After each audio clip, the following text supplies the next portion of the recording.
Hey guys, I'm Chris Ashley. Welcome back to the channel Passion for the Wild and Wonderful. What I want to do today is just go over some ways to try to stay warm in the late deer season. So we're talking November, December, January time frame. These are just some of the techniques and tactics and things that I use to try to stay warm. And we'll try to work through this. We'll start from the very ground up, go all the way up through to our head, from our feet, and hopefully you'll find this useful. So for me, one of the very first things for me to start out when it's late season is just getting to the site or the location where I plan on going ahead and getting dressed, whether that would be over in Ohio or here in West Virginia. Now for that, and what I mean by that is generally what I'll do is I'll just wear a light set change of clothes, like some sweatpants, warm-up pants, and a light shirt and cotton socks. But the key for me is, and people might laugh at me, is my Crocs. So I kind of call these like my hunting Crocs. I have a tendency to get sweaty feet, and so while I'm driving to the destination, I want to make sure and try to keep my feet as cool as possible. So what I'll do is generally just wear the regular cotton socks with the Crocs so that I got good air circulation. And then when I get to the location, I'll go ahead and take off my shoes or my Crocs and my socks, and what I do is I go ahead and apply like a antiperspirant deodorant, scent-free, to the bottoms and the tops of my feet, and work that in also in between my toes. Again, that's just trying to knock down some of that sweat and perspiration that I have to try to keep my feet dry. And then at that point, what I'll do is I do wear merino wool socks that I'll go ahead and put on. I've got my insulated boots. Now, if I'm doing a long walk in, and that's one thing that's also different here with me in Ohio and West Virginia than maybe people out west, is pretty much anywhere I'm walking is not flat. So I'm either going downhill to go back uphill, or I'm starting from downhill and I'm going uphill to begin with. So if I'm doing a long walk, and like I've done before when I did hunt public land some, I'll take an extra set of merino wool socks and put it in my bag or my backpack.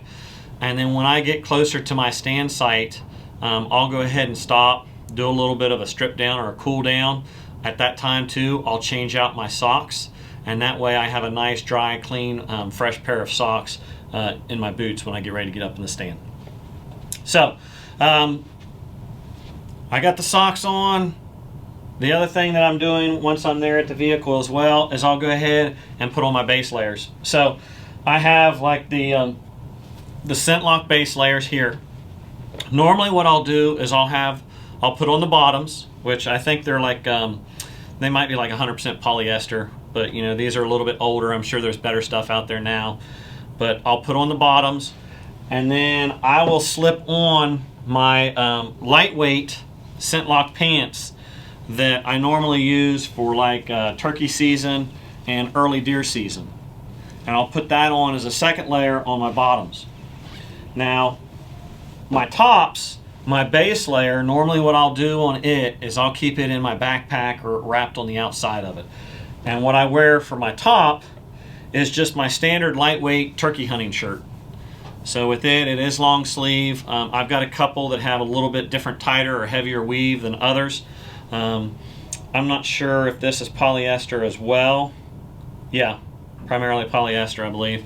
But with it, I wear a very lightweight. So I mean, even if it's going to be something like 20-30 degrees out, when I step out, or if I'm outside and then that's when I get dressed out on my little mat, I'll just put this on, and what I'll do is I'll just grit the cold for the next 5 minutes or whatever that it takes me to go ahead and get dressed and get ready to start walking.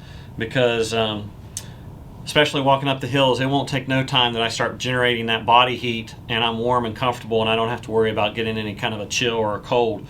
Now, if I do start to get hot, what I'll do is, I said, I'll go ahead and stop, take a break, pull that shirt up. Sometimes I'll even take the shirt off and I won't even have a shirt on, just standing there trying to just let myself cool off a little bit.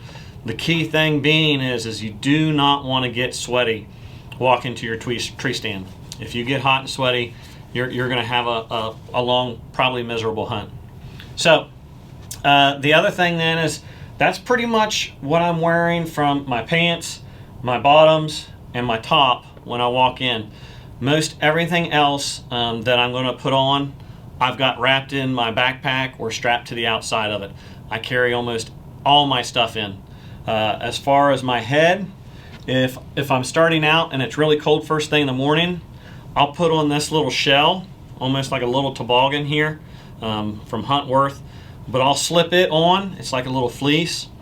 And then again, once I just start to get a little bit of body heat on or going, I'll slip this off, slide it in my pocket, because again, your head gives off so much heat that I don't want to get hot, I don't want to get sweaty, and I want to go ahead and be able to try to discharge and release some of that heat. So I'll have it on the start. I'll also maybe start with a very thin, lightweight pair of gloves, like my turkey hunting gloves. If I'm maybe riding a four-wheeler or something, I'll step up to my mid-weight gloves. But again, just something to keep my fingers from getting too cold or my hands from too cold. Another thing I do see here too that I forgot to mention is on my socks. So this season at least, I went with just doing my merino wool socks, single pair. But sometimes in the past, what I have done is use sock liners that help to just move that sweat away from my feet and out, and just try to help keep them a little bit more dry. A lot of times I primarily use these when I'm doing a lot of hiking when I'm in Colorado, just to help cut down on potentially getting hot spots, getting blisters. But that's another thing that I've used before as well, are these sock liners. So once I get close to my tree stand, or actually to my tree stand, and I know some people might frown on it, but for me, I would much rather go and be cool and comfortable getting ready to get in my stand than hot and sweaty packing and carrying on all of my hunting stuff. So for me, once I get to the tree stand, or when I'm maybe 100 yards out to where I'm hidden from by hillsides or some brush or obstructions, to where I'm kind of in a nice quiet remote area, I don't have a long walk to go that I know I'm going to get hot. At that point, I'll start getting changed. And so for me, part of this is layering, and then also too just prepping of some of the things that I use. Speaking of, so at this point, I'm now sitting here just wearing my lightweight top turkey hunting long sleeve shirt. What I'll do, and these are just a lifesaver for me, is I'll take a Hot Hands body warmer, and I'll take it out of the package. Immediately it's air activated, peel it off, and I'll stick it to the back of that turkey shirt. Don't go to your skin. It'll burn your skin. If it gets too much air, it gets too hot, and you'll blister. I did that. For this, you read the directions. It says on it, do not stick directly to the skin. Put it on that shirt. I normally put it right there about where my waistband is, or my belt. That way, whenever I cinch up my pants or my bibs or whatever, it's compressing right up against that and holding good support up against my lower back. So I normally get away with only one of these. I'll put one there on my lower back. The other thing I'll use is the super warmers. So like this body warmer is supposed to be good for 12 hours. The super warmers I'll use are good for 18 hours. I'll normally go ahead and at that time I'll open both those up, and then I'll slip them into my hip pocket. Now normally what I'm doing at this point is putting another layer, if it's cold season, on my bottoms. And what I'll do is I'll slip it into those hip pockets, and we'll get to that here in a second. And then I have these smaller hand warmers that I think are generally around 8 hour, 10 hour, that I'll open them up as well and have them going ahead and getting warmed. And what I'll show you is how I use them for my feet to help keep my feet warm. But at that point, so what I'll do is I have a couple different things that I use when it's real cold season for my bottoms. So one, I have like these here, Gore-Tex insulated, waterproof hunting pants that are just extremely warm. They zip real high up the thigh, so I'm able to go ahead and just slip my boots, my legs or feet right down in through the pants, zip down, button them up, and put on my belt, and I'm good to go. This is if I'm in really extreme cold weather, that I go ahead and put like that third layer on. You know, again, I got my base layer, my spring or light season pants, and then I put these heavies on. Now, the other thing is if I want to go a little bit lighter, so maybe it's a little earlier in the late season, I have these Cabela bibs. They have a fleece liner that goes in them, but a lot of times I don't even wear that fleece liner because all I want is that shell. I want this waterproof shell to act as a wind block and just to help trap some of that heat.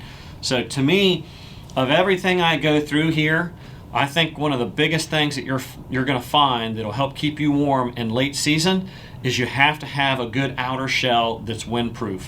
And to me, one of the best things for it is going to be rain gear. And I think you'll see that a lot of people will tell you that, you know, you're going to trap it from going out, so you're going to have where you're not losing that heat as much, because normally your rain gear is not breathable. If it's breathable, it probably leaks. So with it, I'm blocking the wind, so I'm helping to keep from losing heat going out, and I'm helping it keeping it from penetrating. So I'll go ahead and the same thing with these bibs. Zip clear up high. I'll go ahead and slide them up over my boots, put on my bibs, slide it down. Again, I've already got my body warmer on my back, and then that's when I start layering on my top. So again, now I start unpacking out of my backpack. I've got my base layer again. That's the, I think, 100% polyester scent lock. I'll put it on. It's very soft, warm. If I wear it in and carry in my backpack, I'll have a completely sweaty back. My chest, everything will be hot, and again, I'll have to strip down and just sit and air out for a while. But I'll put that base layer on. Then I'll go ahead and bring my top from my early season scent lock coat. Again, very lightweight shell. But again, the idea is I don't want to be bulky, especially if I'm bow hunting, but I want to just start layering up. So I'll put this on. And then again, especially with bow hunting, I want to try to keep my arms free from having as much fluff that could be in the way of the string. So I like to use this fleece vest. This is another scent lock vest here that I love this. It really helps keep warm. Another great thing about it is that if I use it as an outer shell and put my fleece vest on first, I can easily just peel off the vest with the zipper all the way versus doing a pull overhead vest. But this will be the next layer that I use of it. If I back up, I'm sorry, if I get to where it's really cold, you know, I'm down in the teens or the 20s, the next thing I do, and it's funny, is I've had this Carhartt sweatshirt for as long as I can remember, but I'll put it on and it's like an oven, and it just holds and traps the heat. And I'll put a layer of it, again, not real heavy or thick. Then I'll put on the vest, or like I said, if it's not to that point that I need it, I'll just go ahead and do the vest.